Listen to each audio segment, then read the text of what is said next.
ये कहानी है दो सफल दोस्तों की जो अपनी व्यस्तता भरी जिंदगी से दूर कुछ समय बिताने का फैसला करते हैं और निकल पड़ते हैं पहाड़ों की हंसी वादियों में।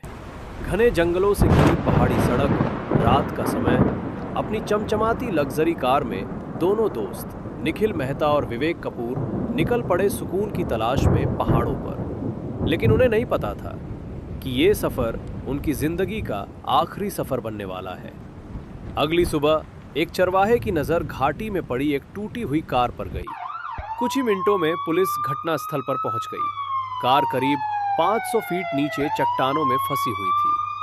अंदर निखिल और विवेक की लाशें थीं। पहली नजर में ये एक साधारण सड़क दुर्घटना लग रही थी, लेकिन इंस्पेक्टर हरि सिंह को कुछ अजीब महसूस हुआ, क्योंकि दोनों की लाशें कार की पिछली शीट पर थीं। उसे लगा इसमें जरूर कोई तीसरा होना चाहिए। उसने इसकी कड़ियों को जोड़ना शुरू किया। जांच के दौरान उसे रास्ते के एक ढाबे का सीसीटीवी फुटेज मिला। रात 8:15 पर निखिल कार से उतरता दिखाई दिया। विवेक भी उसके साथ था।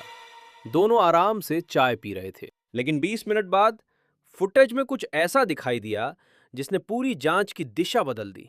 दोनों दोस्त कार की पिछली सीट पर बैठे थे और कार आगे बढ़ रही थी। तो ड्राइविंग सीट पर कौन था? फुटेज को फॉरेंसिक लैब भेजा गया। जब तस्वीर साफ हुई तो ड्राइविंग सीट पर एक लड़की दिखाई दी। लंबे बाल, सफेद जैकेट और चेहरा लगभग धुंधला।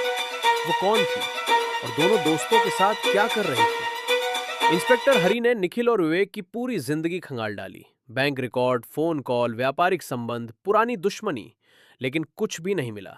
दोनों की छवि बेहद साफ थी। फिर किसी ने उन्हें क्यों मारा? कार के जीपीएस रिकॉर्ड ने नया रहस्य खोला।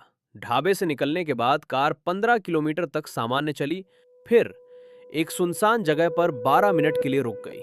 वहीं से पुलिस को मिला एक पुराना जला हुआ मकान। मकान के अंदर धूल और राख के बीच एक टूटा हुआ फोटो फ्रेम पड़ा था।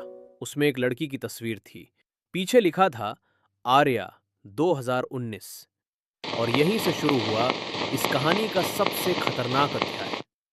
पुराने रिकॉर्ड निकाले गए। साल 2019, इसी सड़क पर एक युवती आर्या शर्मा की कार घाटी में गिर गई थी। पुलिस ने इसे दुर्घटना मानकर केस बंद कर दिया था, लेकिन क्या वो सचमुच दुर्घटना थी? फॉरेंसिक रिपोर्ट ने सबको चौंका दिया।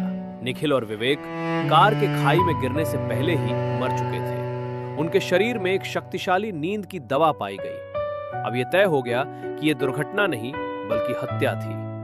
ढाबे के मालिक ने पुलिस को बताया कि उस रात एक लड़की दोनों दोस्तों के साथ बैठी थी। वो खुद को ट्रैवल ब्लॉगर बता रही थी। महीनों की जांच के बाद इंस्पेक्टर हरि ने सच को जोड़ लिया। 2019 में मरी आर्या की बड़ी बहन वर्षों से बदले की आग में जल रही थी। उसे यकीन था कि निखिल और विवेक ने कातिल के बारे में जानते हुए भी सच छुपाया था। बस उसने ट्रैवल ब्लॉगर की नकली पहचान बनाकर निखिल और विवेक का भरोसा लिया। मौका मिलते ही पानी में बेहोशी की दवा देकर दोनों को बेहोश किया और उनकी कार को घाटी में धकेल दिया। इंस्पेक्टर हरि इतना सब जानने के बाद भी उस कातिल लड़की का सुराग नहीं लगा पाया। जब तक पुलिस उसकी पहचान तक पहुंचती, वो गायब हो चुकी थी। सालों केस चलने के बाद केस बंद होने से एक दिन पहले इंस्पेक्टर हरि को एक लिफाफा मिला। उसमें एक तस्वीर थी और पीछे लिखा था, न्याय अदालत में नहीं मिला, इसलिए मैंने खुद कर दिया। आज भी इंस्पेक्टर हरि सोचता है, क्या वो सिर्फ एक हत्यारी थी या न्याय की तलाश में भटकती एक बहन?